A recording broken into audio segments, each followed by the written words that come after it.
Let me tell you how keen this guy is. I picked Bob, Cecilia and Stanton up from Manchester Airport in the early hours of last Thursday morning.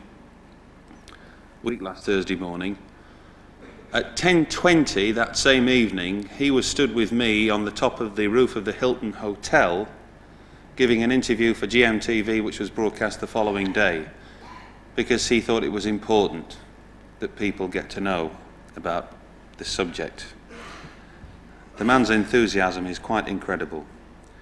He's currently completing the manuscript for his book entitled The Time Has Come. Ladies and gentlemen, the time has come to meet Robert Dean.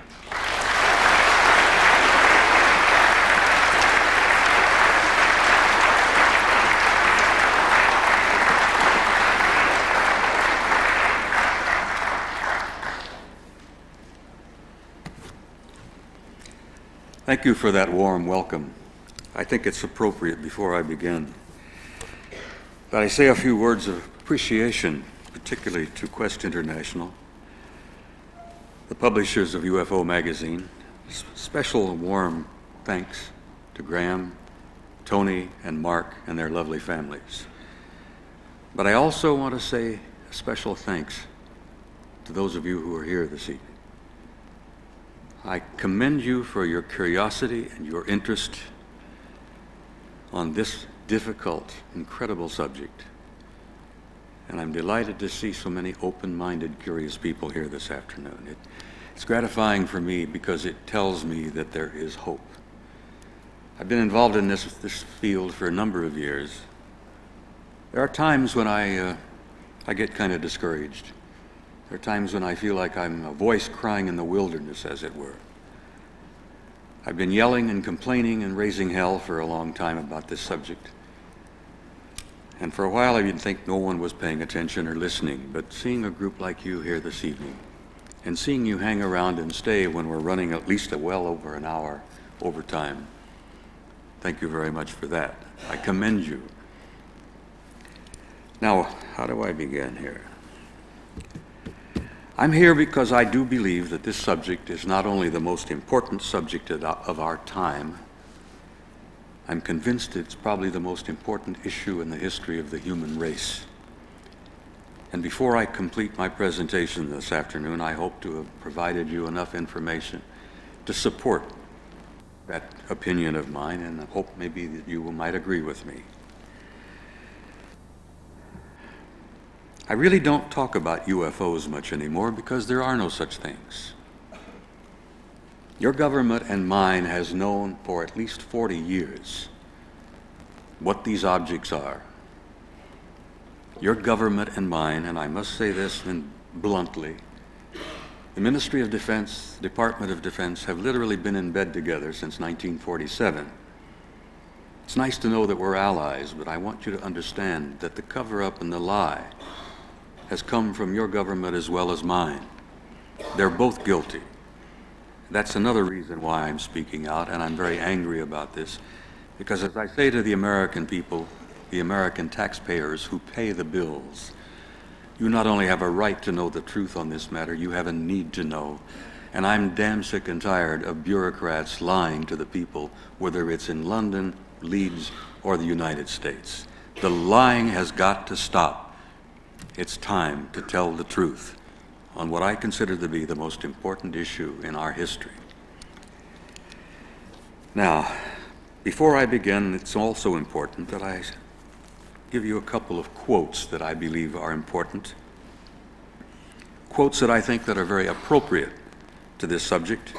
And I ask you to think about these quotes as I continue with my presentation. One is from the first act of Hamlet, where the young prince says to his good friend, he says, "There are more things in heaven and earth, Horatio, that are dreamt of in your philosophy." And that's certainly true. I like to quote the British scientist Haldane, I believe he was an astronomer, who a number of years ago said that the universe is not only stranger than we know, it is stranger than we can know. And I'd like for you to consider that as I make my presentation this afternoon. Now, I think it's important to give you just a little bit of background. I think Graham read a little bit of the material on it. I spent most of my adult life as a professional soldier. Most of those years were in the infantry, special operations, special forces. I've had special assignments. I've been places I should not have been, and I've done things over the years that I should not have done. But that's history now. I did the best I knew how. I served my country as loyally as I knew how. But I have got to tell you that what I'm doing now is a violation of my national security oath. The material that I'm sharing, the material that I talk about, is in direct violation of my sworn oath.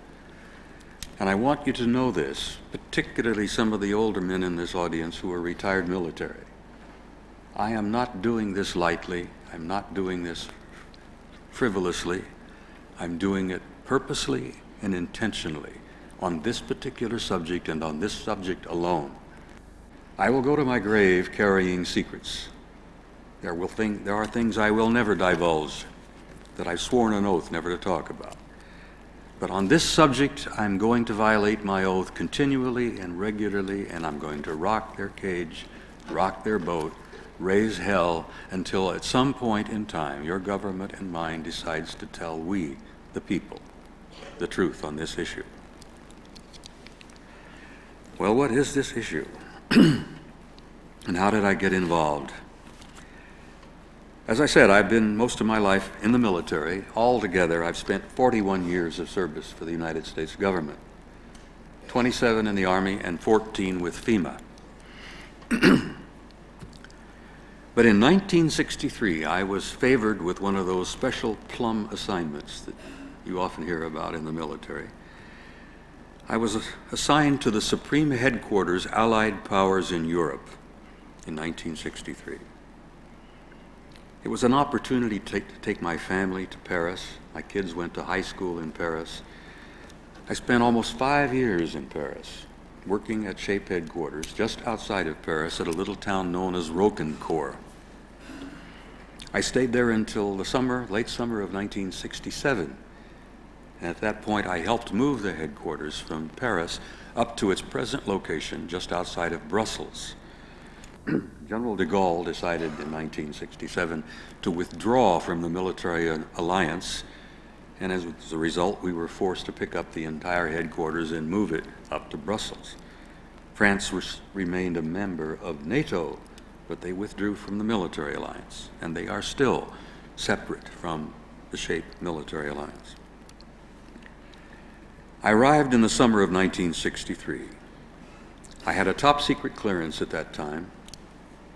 I was immediately given an upgrade of a cosmic top secret clearance, which was and still is the highest level of clearance that NATO has.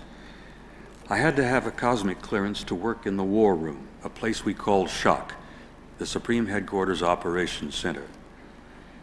When I arrived in '63, I learned of a study that had been initiated in 1961.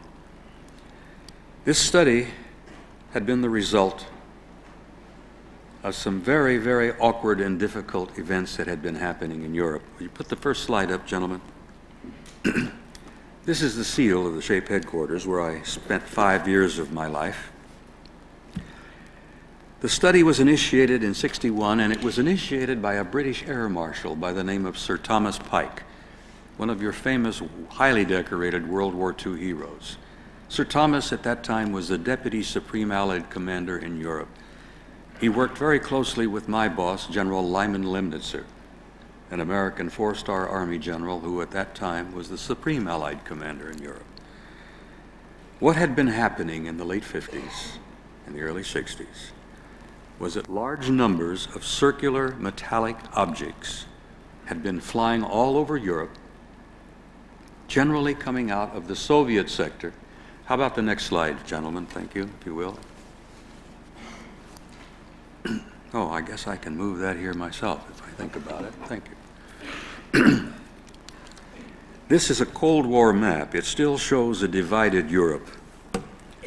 What had been happening in the 50s and 60s is that these large numbers of objects had been flying out of the Soviet sector, from deep into the Soviet Union, They would fly over the Warsaw Pact area, they would fly over a divided Germany, over France, they would generally fly over the southern coast of England and the Channel, and then these objects would disappear off of NATO radar over the Norwegian Sea.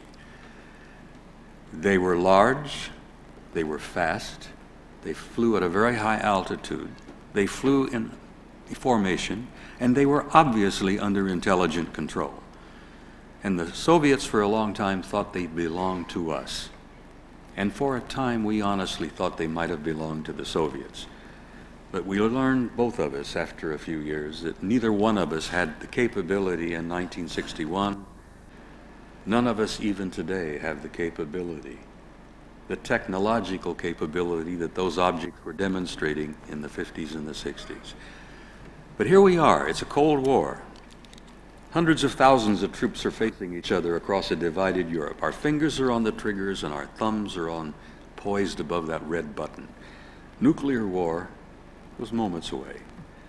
And the last thing we needed was go to war with the Soviets for the wrong reason at the wrong time. And these unusual objects were stirring things up regularly. Well, after a particularly exciting, it's probably the best word I can come up with without violating my code of ethics here. I'm an old infantryman. I tend to use certain words from time to time that would offend the ladies. After a particular event on the 2nd of February, 1961, 2 o'clock in the morning, all hell broke loose, literally. The war room erupted. We went on red alert. The Soviets were on red alert. They closed Berlin. They sent up aircraft. We sent up aircraft. It was all over in about 16, 18 minutes. But for about 18 minutes, it was just hell. We were really close to the war. Air Marshal Pike decided at that time that he'd had enough of this. He wanted to know who these things were, what they were, where they were from, why they were here, and what was happening. Well, they initiated a study in 1961. They called it an assessment. The document itself was roughly 1.5 inches thick, and it was supported by about 8 inches of appendices and annexes. There were 10 appendices and annexes.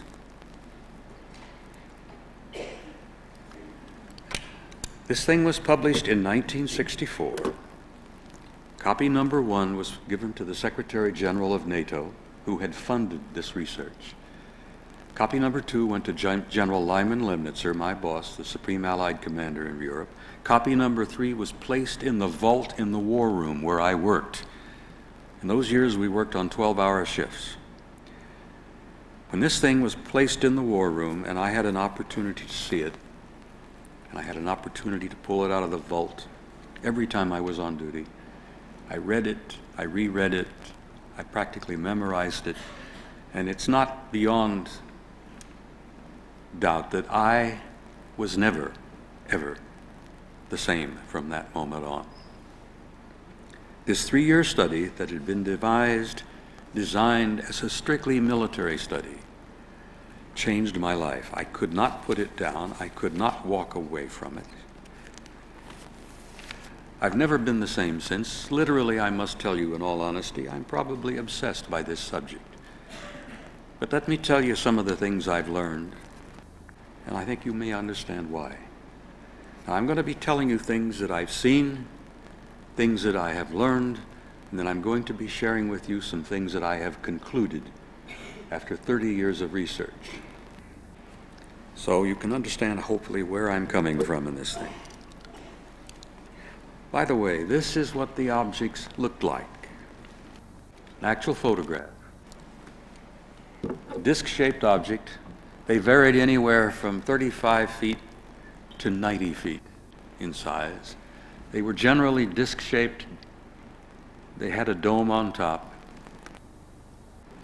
This is another photograph taken over a village along the Rhine River in Germany. You can see, I believe, there's a castle on the hill up here. The Rhine River is back here. The photographer who took this particular object said that none of this below was visible to his eye. when he saw was a circular disc object with a dome on top, and he snapped the camera, and the camera saw this, but he didn't. We've surmised over the years that it's probably a manifestation of a propulsion system of some kind, an energy system. Camera saw it, but the eyeball did not. You can turn off that particular projector, fellows, right at the moment, if you will. This study was designed as a military study to determine was there or was there not a military threat involved. They titled it an assessment. It had a subtitle of an evaluation of a possible military threat to Allied forces in Europe. After 3 years, some of the conclusions were absolutely mind-boggling. They still are. I must tell you at this moment that in 1964, when this study was concluded and published, I was to learn later that your government and mine knew most of this material and most of these conclusions as early as 1949. But they decided they could not share that with you. They didn't trust you. They didn't consider you were mature enough, emotionally mature enough to deal with this subject. You couldn't handle this reality because you go running hysterically through the streets. I resent that. I disagree with that then. I disagree with it now. And as I said, I demand that they tell us the truth. These 8 inches of annexes and appendices, however, contained the meat of this study. They were the aspects of the research that contributed to the conclusions. I just want to read a few of these annexes. There was one on radar and electromagnetic effects. There was one on optical and light analysis. There was an annex on photographic and holographic analysis. There was one on historical research and evidence. There was one on metallurgical and technical analysis. There was one on atmospheric physics and meteorological studies. Biological analysis and autopsies, and I'll touch upon that a little bit later. Sociological studies and implications, psychological studies, the mass effect of this subject. And the last and not the least, and the one I think probably is one of the most important over the years, is the theological implications and the worldwide impact of what this subject might mean. And I think that's probably one of the reasons why the lid has been placed firmly down, why they classified it cosmic at that time, why this report is still in NATO files, still declared cosmic top secret, and is still considered to be probably the most sensitive document NATO has. Now, what was this study all about? When they finished it up and I had a chance to read it, it not only had an impact upon me, it had an impact upon every one of us in the war room. There were colonels and generals and admirals, and there were air marshals and commodores, squadron leaders. Everybody who saw it was affected by it. No one of us have ever been the same. Let me tell you basically what the study concluded in 1964. The planet Earth, and apparently the entire human race, is and has been the subject of an extensive, intensive, and massive survey and examination by several, remember that, several extraterrestrial civilizations. This study has been extremely thorough and detailed. These civilizations have demonstrated not only high intelligence, but an extremely advanced technology that may possibly be hundreds, if not thousands, of years beyond our own. Evidence collected and studied by this report indicates that apparently there is some kind of a process or a plan unfolding. They, whoever they are, continually demonstrate that the development of some kind of a program is underway. They could see that in '64 as a result of the 3-year study. Over the years, we've seen it continue. We know it even progresses to that today. There is something happening, something is unfolding, there's some development taking place. That's why I consider it so crucial that people pay attention and inform themselves about what's really been going on.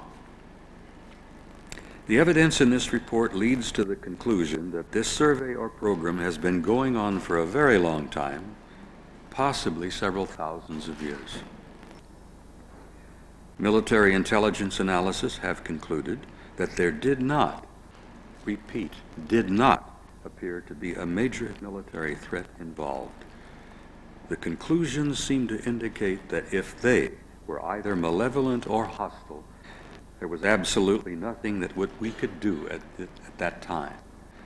And I have got to tell you in all honesty, there's absolutely nothing we can do at this time.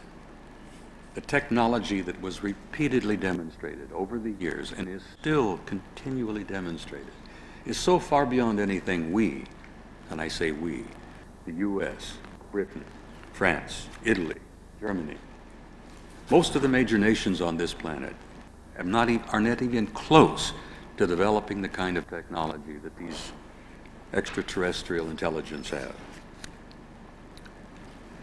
NATO and SHAPE policy dictates that an ongoing study be continued by the various military committees, and that as many resources as possible by the major powers be committed to this matter. The entire subject is considered to be of the highest importance and extremely sensitive. This committee recommends that the highest level of classification be placed upon this matter, and if approved by SACEUR, to be cosmic top secret or above. The subject is still in the file. Cecilia and I visited Brussels, went to SHAPE headquarters 2 years ago. Because of my history and because of my clearances, I still have a few friends in sensitive places. Went to SHAPE, visited the headquarters, spent an entire afternoon there, digging, nosing around, trying to find out what I could. All I could find out is it was the damn thing was still in the file, was still classified cosmic, and is still the most sensitive thing that NATO has. But I have just read to you the conclusions of this military study that was published in 1964. And I think you can understand the impact that that study had upon me and everybody who saw it and read it. There were several American top-ranking generals at that time who were deeply affected by this thing. There was one in particular, an American four-star Air Force general by the name of Robert Lee. Now, Bob Lee had been a good friend of Curtis LeMay, who was the commander of the Strategic Air Command. They'd gone to school together, they'd come up in rank together, they were both four-star generals. General Lee in 1964 was General Lemnitzer's air deputy. He was responsible for all air operations throughout Europe. When he read the report, his aide told me, he says, the old man went into a state of shock. He was sitting at his desk and he threw his hat across the room and he says, do you realize what this means? Jesus, do you realize what this means? Everything we've ever done, everything we have, all of our missiles, all of our satellites, all of our nuclear weapons, it doesn't mean a thing. He was in such shock about it that I think he retired early. He retired within a year of being exposed to this study. This study had that kind of impact on almost everybody who read it and became a part of it. It had an impact on me. It launched me on a 30-year synthesis of trying to figure out not only what was happening. This was a beginning for me. The study and its conclusions were a beginning for me. I wanted to know more. I couldn't be satisfied not knowing more. And for the rest of my career, until I retired in 1976, I was a complete nut. Some of my friends would see me coming, and they'd say, oh, Jesus, close the door, here comes Dean. Keep his nose out of our files. I would go and visit, and I had the clearance, and I would call in old debts and old favors, and I would stick my nose in their files. Until I left the service in 76, I was a real bug on this matter. I learned more and more, and the more I learned, the more I wanted to know. I wanted to know what the military knew. I wanted to know what the politicians and the scientists knew. What they knew in '64 was only the tip of the iceberg. I wanted to know what it was all about. My initial research as the military was, who are they, where are they from, and why are they here? And that was my impetus and my drive for very many years. I learned very quickly that there was no simple, easy way to learn anything about this, that there was no discipline that I could ever follow that would give me a clear and understandable picture of what was happening. I found out most of our great scientists were specialists in their fields, historians, psychologists, atmospheric physicists, whatever, atomic physicists, nuclear physicists. Every one of our great scientists have this narrow specialty field that they spend their lives working on, and they know very often very little about what's out on the sides. They know their discipline, they study it, they devote their life to it, but they don't necessarily have the time and the discipline to broaden their perspective and broaden their view. Well, as a trained intelligence analyst, a man who has no numbers or letters behind his name at all, a man who at that time had not even finished his university training, I was a rabid nut about trying to find the answers to this. And as I said, I'd been trained to be an intelligence analyst. So I began to ply my skill as an intelligence analyst to this research. I found that I had to dig into history, I had to dig into philosophy, literature, mythology, anthropology, geology, theology, many of the hard sciences, and I had to even get into art and music before I began to get what I considered to be an overall perspective of what I thought was happening. Now, I must tell you, what I'm sharing with you this evening is my opinion. It's a result of 30 years of my synthesis, my personal search, my personal odyssey.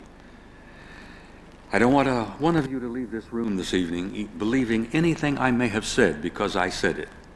But I would like to have you leave this room this evening with an enhanced, piqued curiosity so that you'll go out there and do your own research, inform yourselves as I did, and tell yourself from researching this what really is going on and reach your own conclusions. Don't accept mine. I challenge you to do your own research, but I challenge you also, once you've really dug into this thing, you'll never be able to walk away from it. You'll never be able to put it down, and you will never, ever be the same. So I would say to you in advance, welcome to the club. Now, there are other things that happened over the years. When I began my research, I was curious about the hardware, who they were, where they were from, why they were here, what it was all about. And I learned over the years that my focus changed. The direction of my intention began to change. After about 15 to 20 years, it became apparent to me that it was not necessarily who are they and why are they here and where are they from. It was really the most important thing to me. I began to realize that there was an aspect of this research. There was a component beyond the hardware and the reality of extraterrestrial visitation. I became aware that there's what I call a spiritual component to this matter, which I have concluded is roughly 90% of this entire thing. Beyond the hardware, beyond who they are and where they're from and why they're here.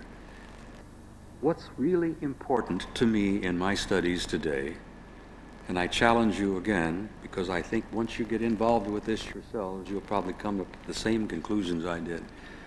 What's really important is who are we, where did we come from, how did we come to be here, what is our life and the meaning of our life all about, and where are we going as a species? And that has become the central focus of my research over the years. I don't investigate UFOs anymore. The evidence for their reality, as Stanton has told you, is overwhelming.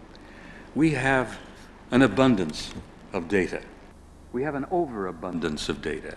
We don't need any more data to prove the reality of UFOs or extraterrestrial spacecraft. What we do need to know is what's it all about? What is really happening? What is the meaning of their being here at this particular time? What is happening in the world today that they're interested in and involved in? What should we begin to pay attention to? Well, I'll share a little bit of what I think is really happening here. Now, before I left SHAPE headquarters in 1967, the SHAPE military people knew that there were 4 different groups that we were dealing with. There were 4 separate extraterrestrial intelligences involved. When I retired in 1976, the military knew, at least the U.S. military, and I am assuming the British as well, knew of at least 12 different groups that were coming and going and involved with us. I've been told by friends who are still working in high places, people who seem to know, people whose information I trust, that there may be well over 100 different groups coming and going from God knows where. The one that interested the generals the most in 1964 and 1967, the one that drove them up the wall, was the one group, 1 out of the 4, looked exactly like we do. And I don't mean similar, I mean exactly. So much so that they could sit next to you in an airplane or in a restaurant or in a theater, and you would never know. You would literally never know. And that bothered the admirals and the generals a lot, because we military have always been, we are trained to be paranoid. It's the nature of our game. The idea that there could be alien intelligence looking so much like us that they could walk up and down the corridors of SHAPE headquarters. They could walk up and down the corridors of the Pentagon. One day at lunch, a lieutenant colonel, a U.S. lieutenant colonel, says, "My God, man, do you realize they could even be in the White House?"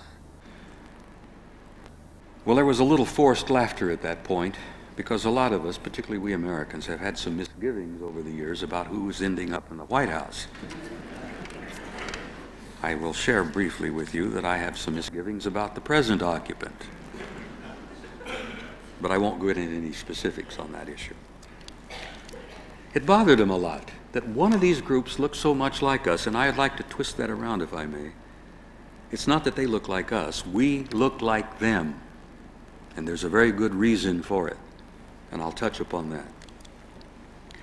We also learned, when I left the service in 1976 and lost my clearance, could no longer visit and bug the hell out of my good friends, we knew that we were not simply dealing with extraterrestrial visitation from other planets. That was a given. We were not dealing just with interplanetary visitation. We were dealing with interstellar visitation. We were dealing with intergalactic visitation. And the one and the final thing that drove our scientists and our military planners, even some of our philosophers, wild, was that apparently we were dealing with advanced intelligences that appeared to be multidimensional in their source. And some of these advanced races apparently had the ability to manipulate matter and time. They had repeated these kind of things all the time. They had demonstrated them repeatedly, specifically to get our attention. Now stop for a moment and stop to think what that means. We're not just having little guys coming here from other planets or other stars or other galaxies. We're having advanced intelligences here interrelating with us, interested somehow in us, interested enough to come and be involved with us, that apparently are multidimensional, and some of those more advanced ones can manipulate time and matter. My God, that turns our old Newtonian Einstein physics absolutely upside down. The only people who I know today who can even begin to deal with this kind of reality are theoretical physicists. There are quantum physicists in Great Britain, there are quantum physicists in the United States. Many of them are working together at large U.S. universities, who apparently are on the edge of grasping what multidimensional visitation is all about. I'm not a physicist, I'm not a scientist like Stan. I can't begin to tell you what a dimension is, for that matter. I'm told we live in 3, and that's quite a simple world that we have around us. I'm told that time and space is the 4th. Theoretical physicists have told me that there are as many as 10 different dimensions. I cannot for a moment grasp what that means. I do, however, accept that it's probably real. The evidence that I have seen over my last 40 years have told me that this is not fantasy, this is not science fiction, this is all real. And ladies and gentlemen, this reality, when it becomes known and when it makes an impact upon our world, is going to change our world forever. You talk about a paradigm shift, that's an understatement. The old world we have known for so long is literally coming to an end. And it's just around the corner. And very few people are prepared for it. But I ramble a bit. Let me go on and see where I am here. There's so much. I jokingly told Graham I had 5 hours of material and only an hour and a half to present it, and I've got some slides I'd like to share with you if you don't get bored and want to get up and leave. What have I concluded? I told you things I've seen, I told you things I've been a part of, told you about military studies and reports that I've been a part of, that I've had a chance to read. I've told you that your government and mine has been lying to us for well over 40 years. I told you bluntly that basically they're scared to death about how to tell you some of the things they've learned because they don't know how you're going to deal with it. I disagree with them. I don't think any of you are going to run hysterically through the streets. I've spoken to people like you around the world, and it's my opinion, particularly the British people, are sound, emotionally stable people, and I haven't seen one of you run hysterically out of the auditorium. And I've been speaking here now for well over a week. I'll tell you what I've concluded, and I'll try to get on with this quickly so I can get into this slideshow. We are not alone. And we have never been alone. We have had, as I have said and repeatedly say, we have had an intimate interrelationship with advanced intelligence from somewhere out there. And it's not just time and space as we know it. I say somewhere out there, I'm talking about different dimensions as well. The human race has had a continual, intimate interrelationship with advanced extraterrestrial intelligence from the beginning of our history. Now there's more, and it's a little sensitive. It's somewhat sensitive in a theological way. I have concluded that the human race, us, we, are a hybrid race. That we have been genetically placed here, we have been seeded on this planet, and we have been continually genetically manipulated, and I say continually, from the beginning of our history into what we are today. The process is still going on. It's still underway. It has not stopped. And the abduction scenario and all of the things that many of you are beginning to pay attention to and are learning about is real, and it's happening. This intimate interrelationship is intimate. They're involved in our genetics. They're involved in our racial development. They're involved in our evolution. They have been involved in that since the beginning of our history. Some of them over the centuries, thousands of years, hundreds and thousands of years back. When we had a relationship and a contact with them, we had a tendency to deify them. Thus, we have all of these great world religions. That's also a sensitive subject to get into, because I flatly state, in my opinion, after many, many years of research, that every major world religion on this planet has had its origin from extraterrestrial sources.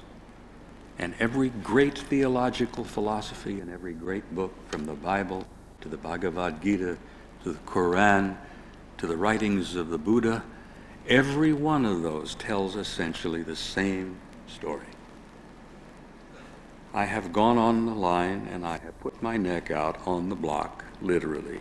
I'm too old to worry about it. I'm too damned fractious to pay attention to it. I say flatly that, in my opinion, that beautiful young man in Galilee 2,000 years ago was involved in this program. Everything about his life indicates to me that he was deeply, intimately involved in this program.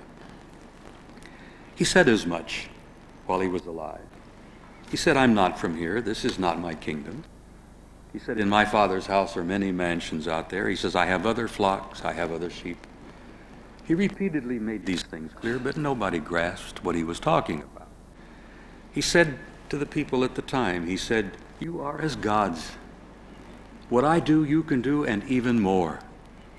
He was trying desperately to get us to grasp and understand who and what we were. We were no great cosmic accident. We were no coincidence. It was important. There was a reason we were here, and he tried to explain to us. It's in the Quran, it's in the Bhagavad Gita, it's in the writings of Buddha. Every great religious teacher from the beginnings of our history has said essentially the same thing. But this is sensitive material. I made a comment at a conference one time in Dallas, Texas, which, as many of you probably know, is what we call in our Bible Belt. And after I had finished, I saw this little heavy-set dude coming at me. Had a Bible tucked under his arm, and I thought, oh boy, I'm in for it. I had visions of us rolling on the floor here, he and I, because Dallas is kind of a fundamentalist South there. Thank God I didn't get attacked. He grasped me, hugged me, kissed me with tears in his eyes, and said, "Son, that's the best explanation of what I've been studying and living with all my life that I have ever heard. God bless you." Give me a kiss and disappeared. I say this to you because I'm convinced that almost everybody out there, including any type of Christian you could find, any kind of Muslim you might find, any Buddhist or Hindu you might find, if they are presented this information in the proper way, will accept it and understand it in the proper way. Now, what am I getting out here? What am I trying to say here? I'm trying to say that I believe the time is coming very, very soon that every major religion on this planet will probably collapse in ruins. I tell you that honestly because I see it happening. I see it beginning to occur. They're falling apart. The reason they are is they're not giving you the spiritual truths you need. I say also that when that time comes, I will be happy to see it happen. I will be pleased. Every major religion in ruins, literally around our knees, because at that moment and at that time only, we, the people on this planet, will be able to build something new, and we'll build something better, and we'll go on from there, and we'll devote our future to true, pure spirit rather than religion. We have, over the years, butchered each other and shed blood in matters of religion much more than we have politics. I would like to see religion sort of fade away, become history. I'd like to see us all begin to grasp who and what we are. Understand that there is a basic spirit within us. There is a spark, a divinity within us, that we are all the same. It doesn't matter what color we are, or what church we go to, what language we speak, what political party we belong to. None of that matters. What matters is we are human beings, we are children of God, we are immortal beings, we are infinite beings, and we're all the same. We are brothers and we are sisters, And we're going to have to reach that conclusion and come to that conclusion very, very quickly, or we're not going to be able to go out there and take our place in that infinite universe of intelligence unless we do begin to grasp that we are one people from one tiny planet with one future. And we're going to have to go out into space and take our destiny out there and take our rightful place out there as one people. They're not going to allow us to come out there with our hatreds and our savagery and our bitterness and our bestiality. The stuff that's going on in Bosnia must stop. The stuff that happened in Rwanda must never happen again. We've got to grasp that we are one species, one race, from one little tiny planet with one future. And we have to go out there together, or we may not go out there at all. Now, this is what I have concluded. These are some of the things I have reached after 30 years of research. I share them with you honestly and bluntly, and I tell you, don't believe me necessarily, but that's what I've concluded after 30 years. I understand, I see, I feel, I perceive that there is a door being opened for us. The UFO is a part of it. The crop circles are a part of it. The appearance of this beautiful lady who keeps showing up from time to time here, there, and everywhere. The Christians call her Mary, the Mother of God, Mother of Christ. This beautiful lady has been in our midst and been involved with us since the beginning of our history. She's been appearing here, there, and everywhere. That is the same part of the same overall event. The crop circles, the UFOs, the appearance of the beautiful lady, the abductions, the fact that we are growing spiritually, we're beginning to pay more attention. It's all a part of this much larger whole. Tells me that a door is being opened for us out there to come out and take our place and see our destiny out there with the rest of them into this infinite universe filled with intelligent life. But we're going to have to do it as one people at one time together, or we're not going to make it at all. Now, I don't know how I'm doing on time. Graham? Slides, Bob. I've got a little time yet? We can put the slides on. All right, let's go back to the next slide, please. Oh, I have them here. I can do it. Thank you. Now, during my years of research and study, as I said, I studied the history. I wanted a broader perspective of what was happening. And I began to study art, history, literature, and I began to uncover some fascinating things that I never knew before. What you see in front of you is a religious painting that's roughly 400 years old, and it's about the life of this young man from Galilee, by the way, this carpenter, this young Jewish rabbi. But I show you this painting for a particular reason. I want you to look in the background and look at some of these interesting clouds back here, particularly that one and this one. And I thought to myself, those are fascinating. A meteorologist friend of mine says, those are lenticular clouds. Damn it, don't you know those are lenticular clouds? They're very commonplace. You see them all the time. And I says, well, that very well may be. Here's another painting with lenticular clouds in the background, involving the life of the young man from Galilee. Looks like a disc with a dome on top. Now, that could be my imagination at work. But I'm teasing you. There's more. This is a lenticular cloud photographed in the Soviet Union a few years ago. It was observed by a considerable number of people, and then it was observed to fly away at a high rate of speed. I wasn't aware lenticular clouds could do that. Here's another one. This hovered all by itself, no other clouds, hovered for at least an hour. A number of people stopped and looked at it because of its unusual shape. That lenticular cloud also was observed to fly away at a high rate of speed. Another picture of a lenticular cloud. Same thing, same story. Well, there's a purpose in my madness here. What am I getting toward here? Well, I'll show you. A series of photographs taken at Fort Belvoir, Virginia in the late 50s, a large U.S. military installation A bunch of young soldiers were out training one afternoon. One of them had a camera, and they're sitting taking a break, and they look up in the sky and they see this. And they said, "Holy conniption, what's that?" And they continued to watch, and they continued to take pictures, and this strange circular object in the sky proceeded to change right in front of their eyes. You can still see the rim, but they continued to snap pictures and they continued to look, and their mouths were hanging open by this time. And this thing continued to turn itself into a cloud, and after it had done so, it flew away at a high rate of speed.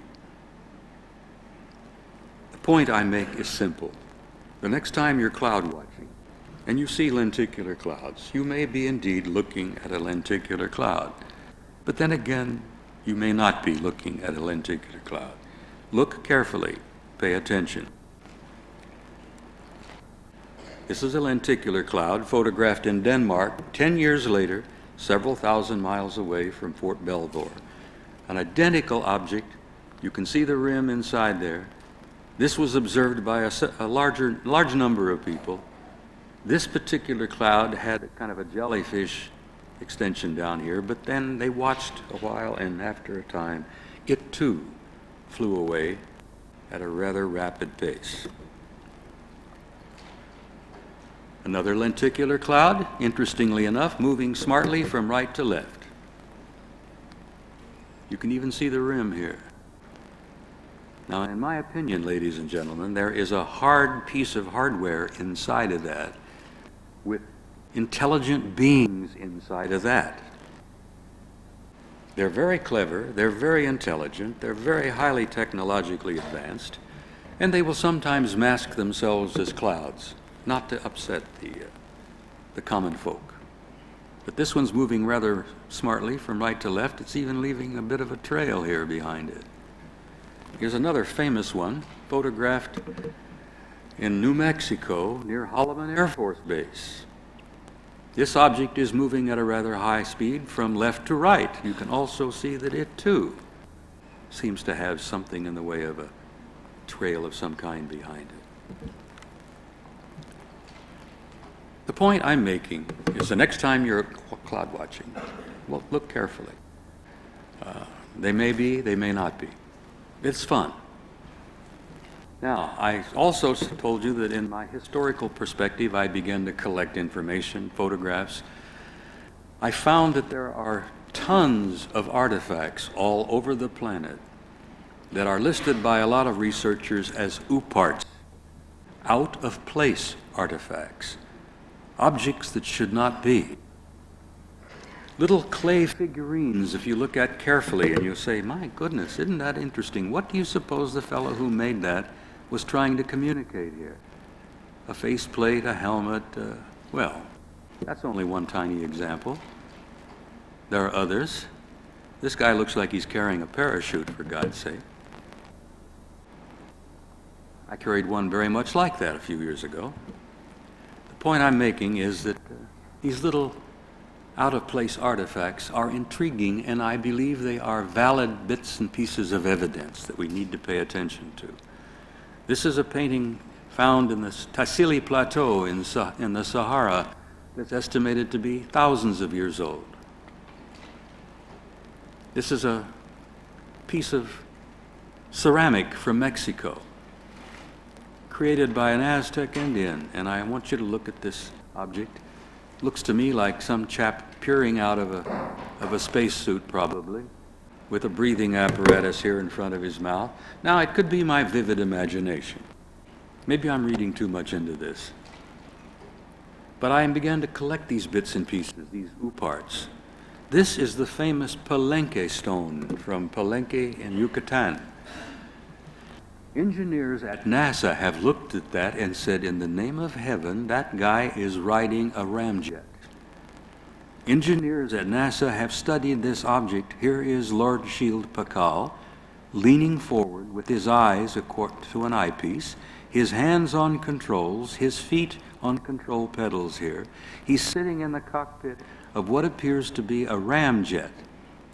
And the engineers at NASA says, my God, it's as clear as it can be. Even have the flames coming out in the back here. This is in the Yucatan, Palenque, estimated to be about 800 years old. Inside, under this sarcophagus lid, was a 6'4" bones. Lord Shield Pakal, one of the great priest kings of the Mayans. The Mayans are generally about 5'2", 5'4". Everybody's been intrigued by this. And archaeologists don't even want to talk about it because they can't explain it. I continued to collect bits and pieces. Now, these little characters are from Ecuador in South America. The archaeological team who found them said that they're at least 1,000 years old. They're baked ceramic, they're baked clay, and I throw this out to you as a piece of evidence that the Indian who shaped and fashioned this 1,000 years ago was trying to describe exactly what he saw. In my view, this is a little dude in a spacesuit.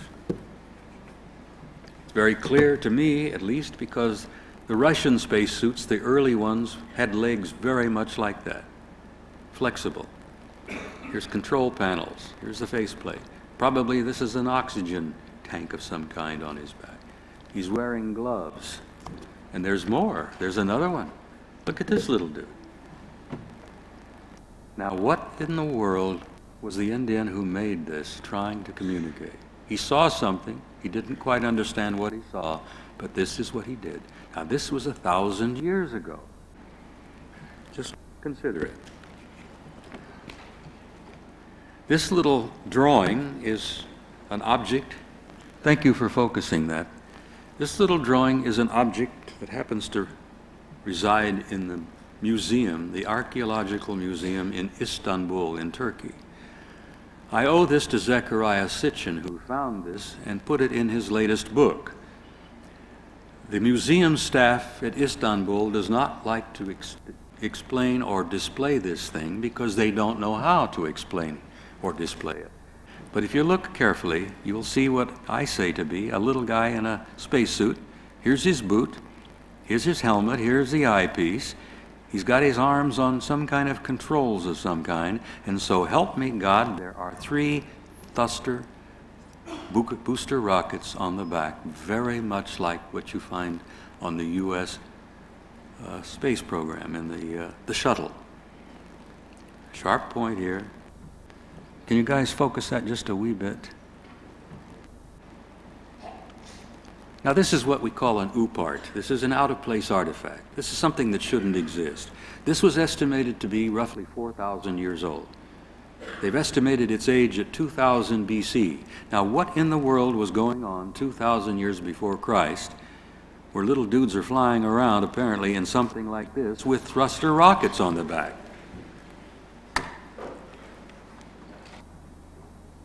This is a painting that hangs in a university library right here in England.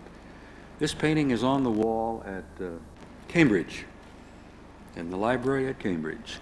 It's a Flemish painting that was painted in 1710, and it's a religious scene. It represents the baptism of the young man from Galilee. But I want you to look up here. Now, this is an artist in 1710, and what has he drawn here? What is this circular object with this light in the middle? What are these beams coming down from it? And what did he know in 1710 that we are just now beginning to pay attention to? So I found a photograph taken just a few years ago of a piece of solid metal that's flying in the sky. This is a legitimate photograph of a UFO, and I want you to look at the light here, whatever that may be. Play with it, look at it, wonder what in the world is that kind of a shaped object doing over a scene about the life of the carpenter from Galilee, beaming rays of light down. And here's an actual photograph of one of those things. This is a famous Lolodov plate. It's another OOPArt, it's another inexplicable artifact. It was found in Nepal by a Russian archaeologist right after World War I. It now resides in the Berlin Museum, and they don't know what it's made out of. It's a combination of metal or ceramic. You tap it and it rings like a bell, but the museum will not let anybody cut into it or drill into it. It's estimated to be several thousands of years old, and I throw it out to you as a challenge, as a temptation, as a tantalizing piece of history. Particularly, I point out to you that on this Lolodov plate here are a number of scenes that I find particularly intriguing. Thank you, guys. Look at this. Now that could be simply a streamlined shape, but look down here. Those of you who studied UFOs and the entire phenomenon, this is a little gray, if I have ever seen a little gray. He is exactly what we see when we see little grays. And this is a little male. If you ladies will forgive me, it's very clear here that he has an appendage there, which clearly identifies him as a male. But this is on an out-of-place artifact. They don't even know what it's made out of, and even beyond that, this Berlin Museum artifact has a tendency to change its weight. They put it on a set of scales to weigh it. They forgot and left it for a time, and they came back later, and it had shifted its weight. It gets heavier and it gets lighter, and no one knows how in the world that happens. This is the famous Lolodov plate, an UPART, an out-of-place artifact. But I share it with you because I'm particularly interested in this symbol right here.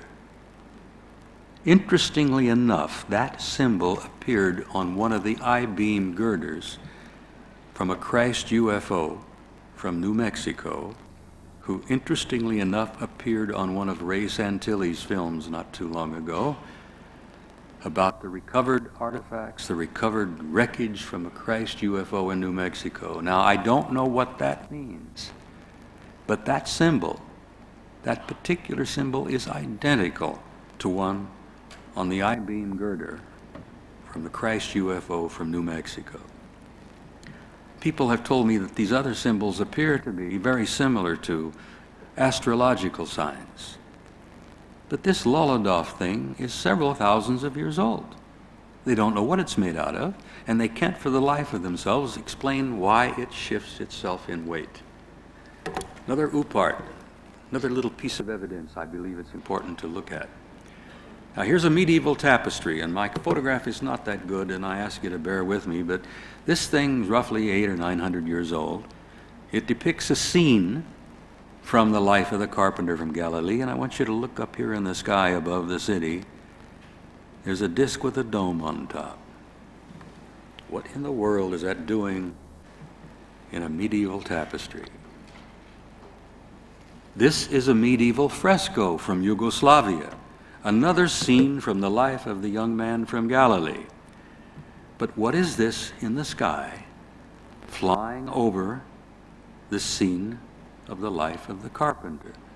There's a guy sitting in this thing with his hands on controls, and this dude is scooting across the sky. What do you suppose we could make of that? What is the artist trying to communicate to us from 800 or 900 years ago? This is a medieval fresco. This is older than Renaissance. But it gets better. This is one of my favorites. This painting hangs on the wall of the Uffizi Gallery in Florence, Italy. It's Renaissance. It's over 400 years old. I like to share it with you because it was painted by one of the great Renaissance masters, a friar by the name of Filippo Lippi. He's considered to be one of the great masters. This scene he's painted here is a scene with the Madonna and the baby Jesus and his cousin, Saint John. No. Who was the one? John the Baptist. Yes, John the Baptist. So this is John and Jesus. Here's the mother. But what in the world is this over her shoulder? And what is it doing in a Renaissance painting that's over 400 years old? Now here's an enlargement here. And here's this strange object. And here's a guy on the ground looking up at it, shielding his eyes from the sun, and there's a dog down there barking. And I began to look at that and I thought, it's getting curiouser and curiouser, as Alice in Wonderland said. This is a blow-up of it. Here's the guy shielding his eyes, looking up. The dog is barking. The reason I share this with you is that object in this 450-year-old painting is identical to an object that was watched by roughly 40 people at a place called Bona'i, New Guinea, a few years ago, a mission school run by an Anglican minister named the Reverend Gill. Now, the Reverend Gill and all of his students went out from the mission school and watched an object that they described almost identical to this, hovering over the beach. This thing sat there silently, hovering over the beach for about an hour. The kids got excited and they jumped around and waved. They saw people coming out and walking around a deck up here.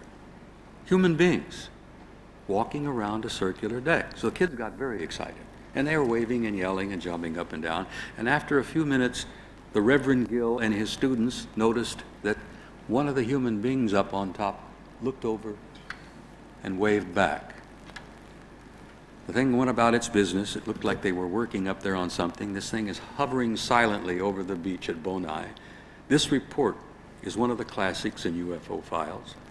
I don't know whether you can believe an Anglican minister and 40 kids, but I generally tend to think that there's something to that report, particularly since it is identical to an object that appears in a Renaissance painting hanging on the walls of a museum in Italy.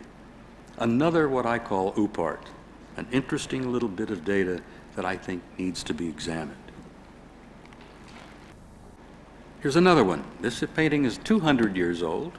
It appears to represent God giving the tablets to Moses, the Ten Commandments. But what do you see in the sky here? If you look at these closely with a magnifying glass, they're circular disc-shaped objects with domes on top. Now, in the Dead Sea Scrolls, these objects are known and described as chariots of glory. Little piece of information there for you to play with. Chariots of glory. Am I being too blunt on my approach here? Are you with me? Thank you. Now, let's go back a few years. These are cave paintings from the Pyrenees between France and Spain. These paintings were discovered a number of years ago. They've been dated at least 20,000 years, and in some cases closer to 40,000 years. Now, these are either early Cro-Magnon or Neanderthal. Now, these artists were very good. I want you to look at some of these figures here. The horse, the boar, the mammoth, another horse, I think, an elk, a bull. Look at this, a buffalo of some kind, a bison. These artists, 20,000 years ago, were good artists.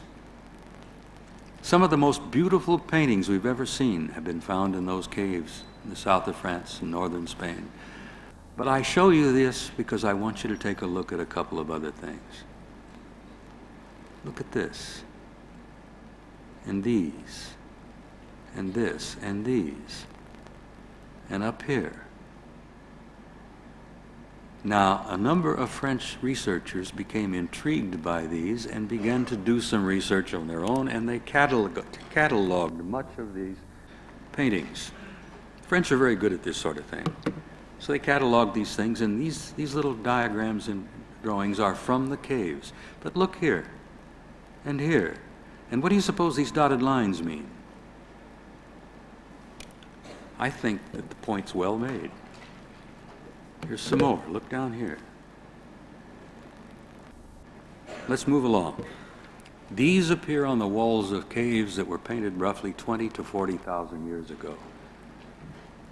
Look at this one example. That object is exactly what I showed you at the beginning of the slideshow, flying over Central Europe. Exactly the same shape. Look at this. What do those dotted lines mean? Well, to me it means that the artist was conveying that this object is moving. These guys were not stupid. Our ancestors were not dumb. Now, this is something I found out of an art book myself. I've always been intrigued by ancient Egypt. This is a wood panel off our sarcophagus from Abydos that was dated about the 1st or 2nd dynasty. That means it goes back a hell of a long time, roughly 2800 BC. The hieroglyphics on this sarcophagus describe this object as the chest of Osiris. Now, I remembered from my ancient Egyptian history that Osiris was one of the great creator gods of the Egyptians. Apparently an alien, apparently an extraterrestrial. The chest of Osiris. And I thought, well, that's intriguing, but then I turned it upside down and I looked at it again and I said, my God, this looks like one of his runabouts. Here's a jet or rockets coming out of the back. Here's the cabin he's sitting in. Here's the intake up at the front of this thing. That's how Osiris all got around over Egypt 4,000 years ago. Now, maybe I'm reading too much into this. I'm an old man. I begin to tend to lose it after a time. But I tease you with these things, and I tell you that they all add up to a body of evidence that you cannot deny. Now, there's a series of photographs taken in Puerto Rico. Experts have gone out of their way to discredit these photographs. These are the famous Amaury Rivera pictures.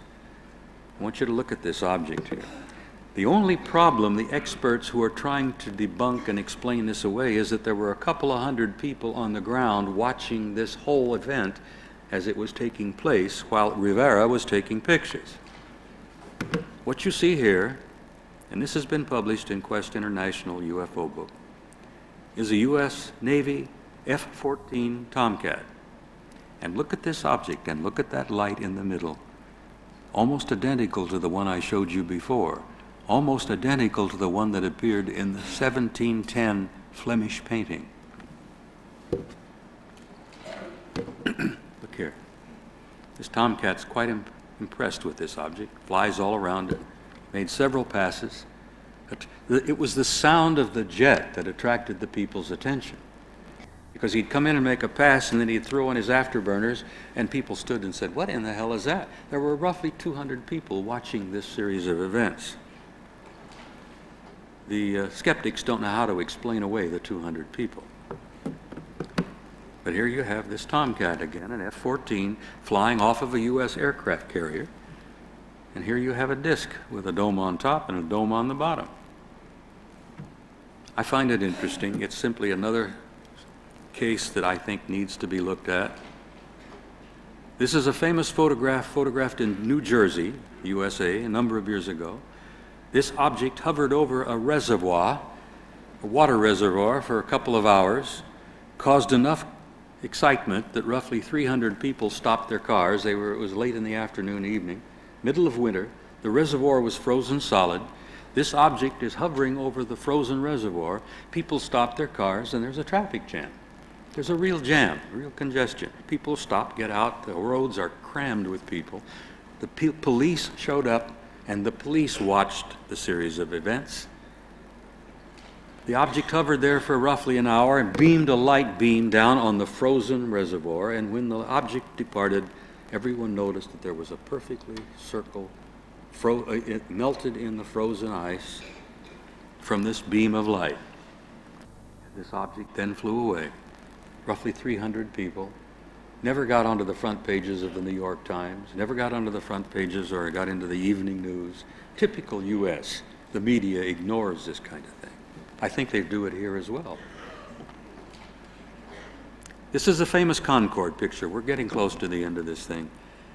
British scientists, French scientists, some Germans, I think some U.S. guys, a number of years ago during an eclipse of the sun, hired a Concorde and flew from the United States to Europe or to the north coast of Africa, following the eclipse so they could photograph it. The Concorde is clipping along, about 1,800 miles an hour. They're up around 45,000 feet. But someone in the Concorde, who were taking pictures of the eclipse, noticed something that had been following them all the way across the Atlantic. Now here you can see the envelope of atmosphere around the planet. Africa is down here somewhere. A couple of the scientists says, "What in the hell is that?" They took a few more pictures. This one's right on the edge, doesn't show very well. But they're way up, and this thing is following them across the Atlantic. This is a blow-up of what they were looking at. Now, in my opinion, this simply is a spacecraft, an alien craft, a very highly developed technical craft, and there are guys inside of here that were probably taking pictures of the scientists in the Concorde who were taking pictures of these guys inside of here. And this sort of thing has gone on for years. Another interesting little anomaly, a photograph from World War II of something found by the Russian army in the middle of winter, half buried in the ground. These are Russian soldiers back here, an armored personnel carrier, but what do you suppose this strange shaped thing is? Doesn't look like a Messerschmitt to me. Another fascinating little anomaly, an object that was being pulled out of the Norwegian Sea by a Norwegian fishing trawler a few years ago. One of the crewmen took the picture, and the picture survived long enough to get published in a newspaper in Europe. What in the world is that they're pulling up out of the Norwegian Sea? What a strangely shaped fish that is.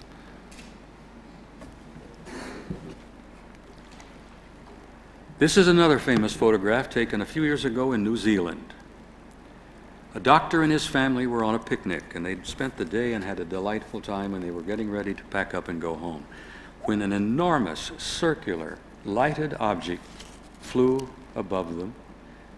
The doctor says this thing was gigantic and it was slowly spinning. And it was covered with lights, and the doctor says, "So help me, when I looked up, I could have sworn I saw faces peering down at me." And I said to myself, this is probably the zoo tour. I have this vision of somewhere at some place, sometime, they sell tickets, popcorn, soda pop, Cracker Jack. They go aboard and say, "Let's go down and look at the Earthlings and see what they're doing tonight." So they come down and they slowly come across, and the doctor says this thing was spinning slowly like a carousel, completely silent, and it was gigantic. And he said, "So help me, I saw faces looking at me." This is what I call the zoo tour. We've had other examples of this. Another photograph from France. These are not legs, these are light beams. Glowing object.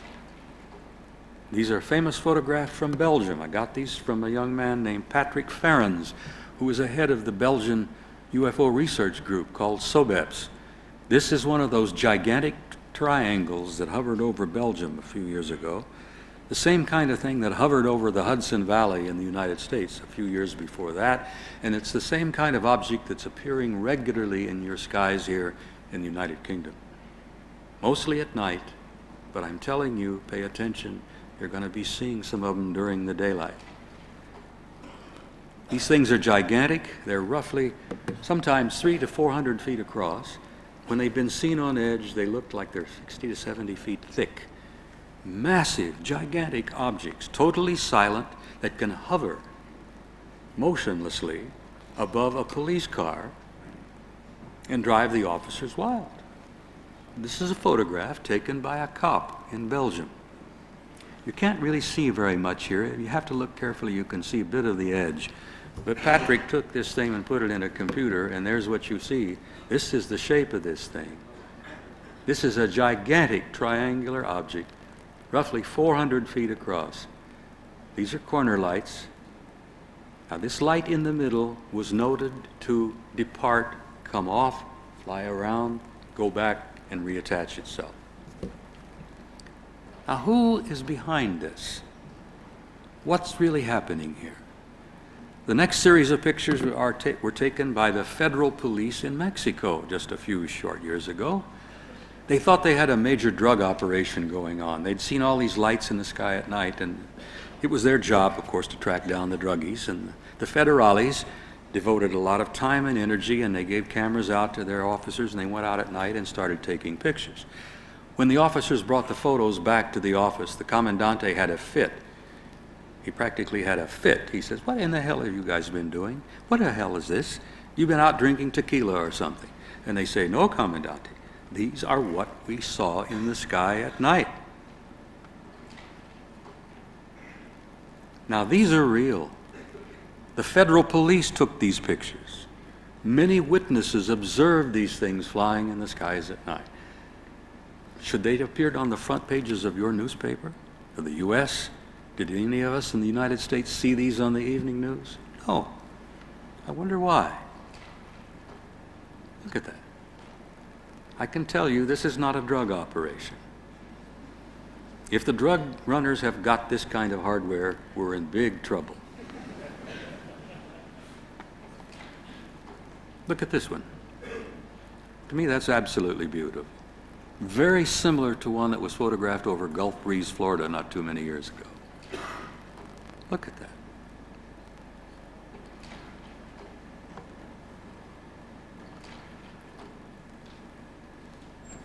Now, what's going on? This is a daylight picture. This is not by night. This is another object shaped a little different with a dome, lights around the edge, and a dome down here. These things are in the skies over Mexico all the time. Now, let's move along quickly. These photographs, I have to apologize to you, are not that clear. These are NASA photographs taken by Apollo astronauts on or near the moon a number of years ago of things they saw. This is the object. This is a bit of a blow up here. Here's the object again, blow up. Every one of our NASA Apollo astronauts, every one of them who made that trip to the moon and back, saw these objects. A circular disk with a dome on top. The guys were so excited about it, many of them wanted to talk about it, but NASA flat told them, if you talk about it, you're going to jail. This is this object. At the photograph, you can see there's a little bit of a trail behind it. They were photographing the moon's surface, and this thing flew in front of them. I resent these pictures because I had to go to a Japanese researcher to get copies of these. These were taken by my astronauts, taken with cameras bought and paid for by the American taxpayer, with film bought and paid for by the American taxpayer. The whole damned Apollo program was paid for by the American taxpayer, and the American public have not seen these. Where did I find them? In Japan. Figure that out. This is one of the better ones. Look at this beautiful thing. This is a large, self-luminous object with windows. I think this was Apollo 12. Look at that. That should have been on the front page of every damn newspaper in the world. But they wouldn't do it, they wouldn't dare do it, because they would have then to try to explain to you what it was. Now, ladies and gentlemen, this is a little photograph, what I believe to be an authentic, legitimate, real picture of one of the little gray dudes. This was taken in Mexico. He apparently was alive and well. And you study the photograph, you can see a little bit about his clothing, the wrinkle of his neck, the little jumper he's got on. There are lines in his face. You know, of course, that there are roughly 4 different groups of little grays. There are the little tiny dudes with the round heads. Then there are several other different types, and then there is one group that is roughly 6 feet tall that are almost human. Some of the little guys do not appear to be a species or members of a race.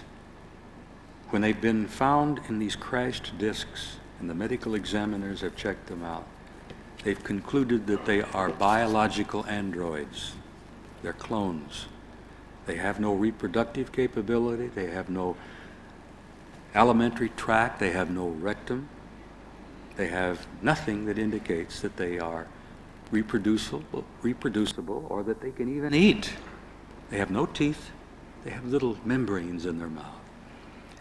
British medical examiners who examined and autopsied a number of them from a crash disk near Timmensdorfer, Germany in 1964, conducted the autopsies and said, my God, every one of them were exactly the same. It's like they were cut from a pattern. No reproductive capability, no alimentary tract, Every one was absolutely identical. Now, that doesn't mean that all of the grays are laboratory products, but some of them are. And they just make them. This is another picture from Mexico, which I found particularly sad because this is a photograph of a crash and a little survivor of a crash in the United States a number of years ago. And this little baby only lived about a month. You look at it carefully and you look at it closely, and these little fingers are wrapped around the thumb of the nurse here. And when I look at this and I look at those little eyes, it's haunting to me. I can never forget them. This little creature didn't make it very long. She was a female, and she was inside one of these crashed discs. They tried to keep her alive, but they weren't successful. Now, I'm closing with a couple of pictures like Tony shows earlier, and I'm doing this on purpose. To me, these are some of the most beautiful photographs I have ever seen. They're shots of our galaxy. They're shots of our universe. They're pictures of this incredible universe that we are a part of. I like to look at them because they're absolutely sheer beauty. I want you to look at this. The latest estimates from NASA is that there are roughly 400 billion stars in our galaxy. Roughly. This is a big guess. There are roughly 400 billion galaxies in the known universe. Think about that. And look at those pictures. They take my breath away sometime because this is a part of our community of life. This is a picture of a galaxy very much like the one we live in. Our galaxy is shaped very much like this. And if we were way out in space looking back at our own galaxy, the planet Earth and our little sun would be out here in the suburbs, on the edge. I show these to you because I think if they give you what they give me, it's give a sense of perspective, and it's almost a sacred feeling that I have about life and the universe. Over the years, and this is probably the most beautiful photograph of all, and this is the last one in my slideshow. And I show it to you because I want you to look at that beautiful living creature. Over the years, I have concluded that life, consciousness, intelligence fills the universe. You are immortal beings. You are living systems. You are living on a living system. We are part of a solar system, which is part of a galaxy, which is part of an infinite universe, literally teeming with intelligent life. And it's conscious, and it's aware, and there's a purpose, and there is a reason for every bit of it.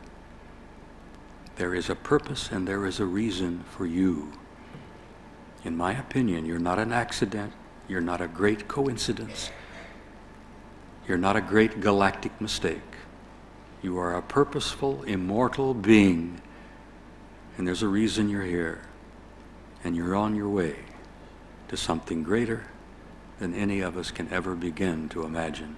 And I'm not talking about religion, I'm not talking about the church, I'm talking about pure spirit. Now I leave this up, and in closing, I must say something to you. We're in for some difficult times. They've already begun, and they're going to get worse. In the next few short years, you're going to have worldwide geological cataclysms of one kind or another. They've already started. You're going to have worldwide famine, you're going to have worldwide wars, disasters, plagues. Everything in the book of Revelation that you've ever read as you were a Christian going to school, everything you've ever read in the Bhagavad Gita if you're a Hindu, it's all the same. We're all in for some exciting times. And I say that as an understatement. We're in for some difficult times. But I want to leave you with something as I close. Something that means a lot to me, and I hope it means something to you. It's important that we not give in to fear. In the years ahead, as things become difficult, and I mean really difficult, and the shock of some of these realizations. You're going to see governments collapse, you're going to see churches collapse, you're going to see a worldwide economic collapse. Remember this, if you remember nothing else.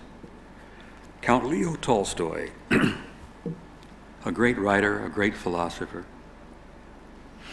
a great poet that I've always admired. Tolstoy repeatedly said, there is something in the human spirit that will survive and that will prevail. There is a light that will not go out, no matter how dark the world becomes. And in the spirit of that light, I want to say to you, God bless you, thank you, and good evening.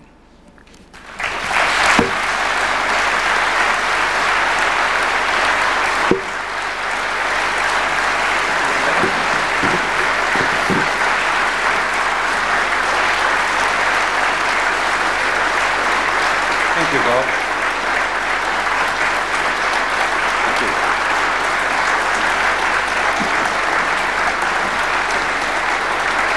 Ladies and gentlemen, time has always been against us today, but I'm going to ask Bob in closing, for the last 10 minutes, he did bring across some footage.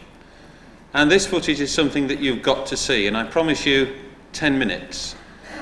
He'd like to just basically go over with a verbal commentary just what it is exactly that you're going to be seeing right now. When we were at Solihull, we didn't have the colour. I'm pleased to say we've rectified that problem. So, gentlemen at the back, if you would kindly put on this footage, we'll hopefully enjoy it. And Bob, if you do a commentary. Listen to this excited photographer here. This was in Germany.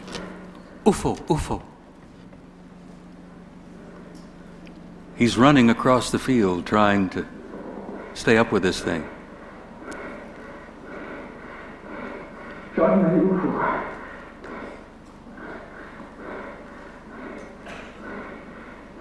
Any of you have ever seen one of these, you can understand his excitement.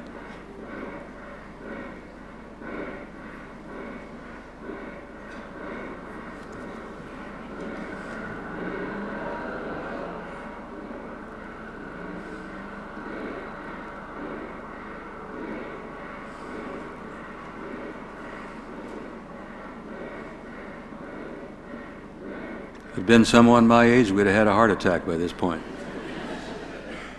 Now this is the same scene slowed down.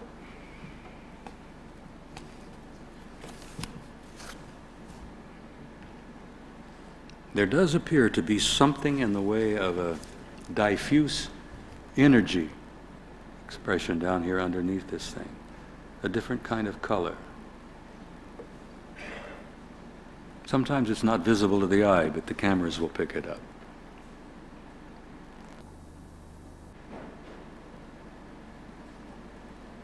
I can imagine there are guys sitting inside of that thing saying, I wonder what they think of this. What do they make of this?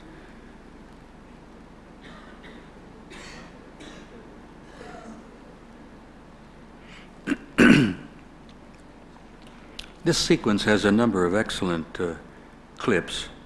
Sadly enough, it's not professionally tied together. There's no auditory following here. There's no... There's a gap, and then there's another picture and another picture. We have Germany here. Then there are some pictures of New York. Then there are some pictures in Mexico.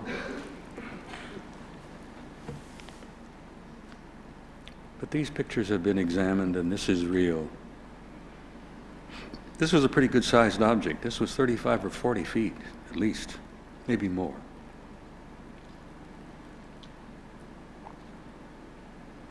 Now you'll see a moment that we're going to have a split screen here. You're going to have pictures from Mexico compared with pictures from Germany.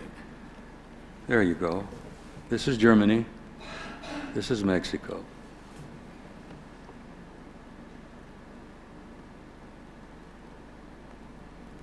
And ladies and gentlemen, I have to tell you, this is not swamp gas. Bless his heart, old Alan Hynek never was able to live that down.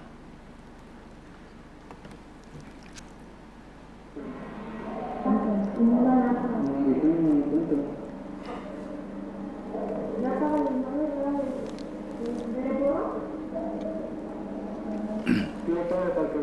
this Carlos? This is young man outside of Guadalajara by the name of Carlos Diaz.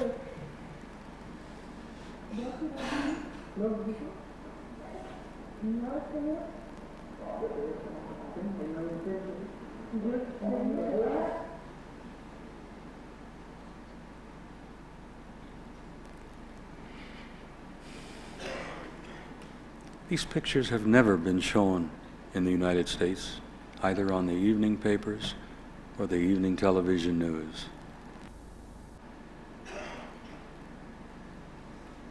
It's like our officials, our authorities in the United States and in Britain would wish this thing would go away. Well, it won't, and it's going to get bigger and bigger. And I ask you to stay tuned, because you're going to see some things in the next few months, in the next couple of years.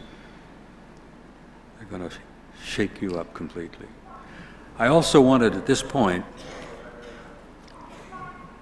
to thank the young man who introduced himself to me earlier this evening, the young serviceman from Menwith Hill, the National Security Agency facility just a few miles from here. Young man came up and introduced himself, and I want to say thank you for coming. Hopefully, maybe we had time for a beer.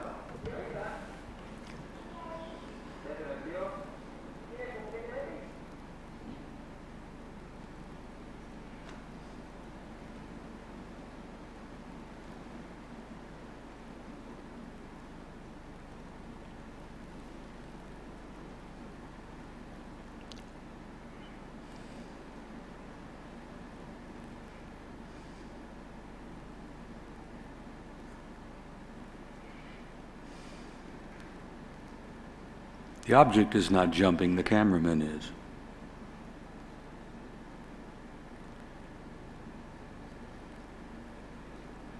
The object is moving, but it's not jumping.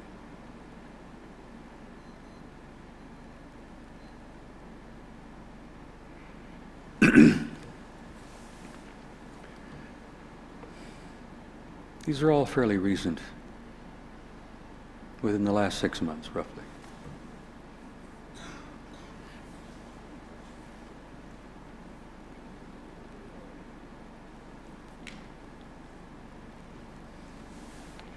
Now, this is a picture taken in New York not too long ago. There's a party on board a ship. The U.S., they do this from time to time. They go aboard ship, they go up and down the river, they have dinner, they dance, there's a band playing. They take pictures of the city of New York, the World Trade Center here. Sometimes they get something they didn't expect.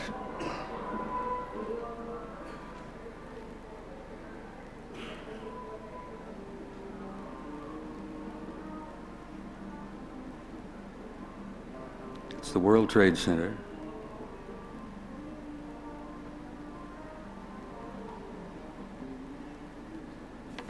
Keep your eye up here.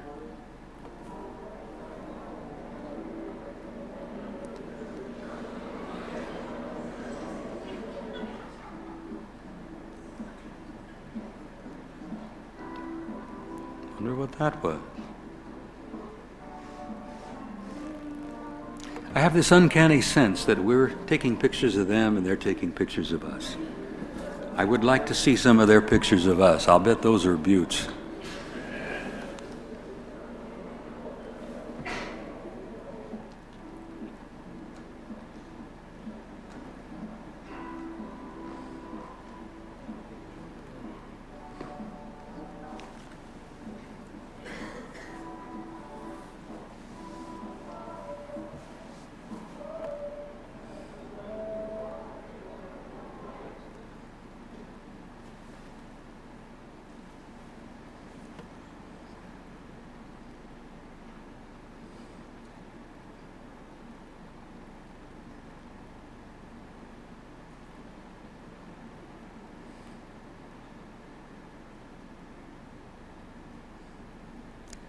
That appears to be a pretty good-sized object.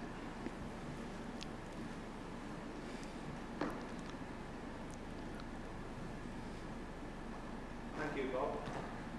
Is that it?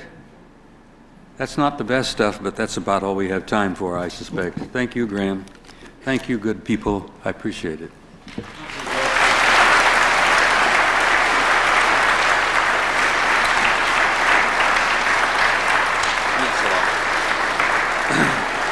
Ladies and gentlemen, because we've run over, I know that Bob and Tony and Stanton will take some of your questions, but these have to be out in the foyer. They're going to be there for a little while now, so no official question time as such.